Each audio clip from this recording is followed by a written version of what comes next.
Yet a little sleep, a little slumber, a little folding of the hands to sleep, so shall your poverty come as one that travels, and your want as an armed man. Proverbs 24, verses 33 and 34.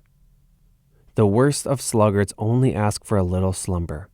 They would be indignant if they were accused of thorough idleness. A little folding of the hands to sleep is all they crave, and they have a crowd of reasons to show that this indulgence is a very proper one. Yet by these littles the day ebbs out, and the time for labor is all gone, and the field is grown over with thorns. It is by little procrastinations that men ruin their souls. They have no intention to delay for years. A few months will bring the more convenient season. Tomorrow, if you will, they will attend to serious things, but the present hour is so occupied and altogether so unsuitable that they beg to be excused. Like sands from an hourglass, time passes. Life is wasted by driblets, and seasons of grace lost by little slumbers. Oh, to be wise, to catch the flying hour, to use the moments on the wing. May the Lord teach us this sacred wisdom, for otherwise a poverty of the worst sort awaits us.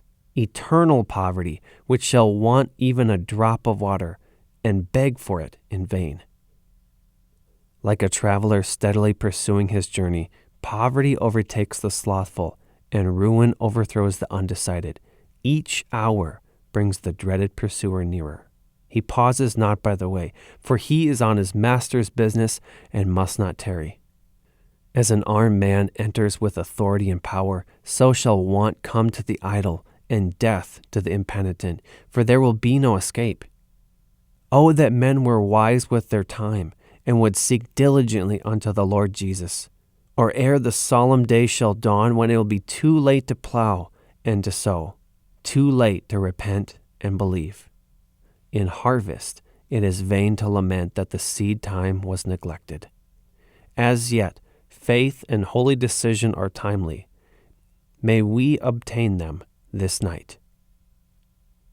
Comment Amen if you agree, and subscribe for more devotionals and sermons from Spurgeon.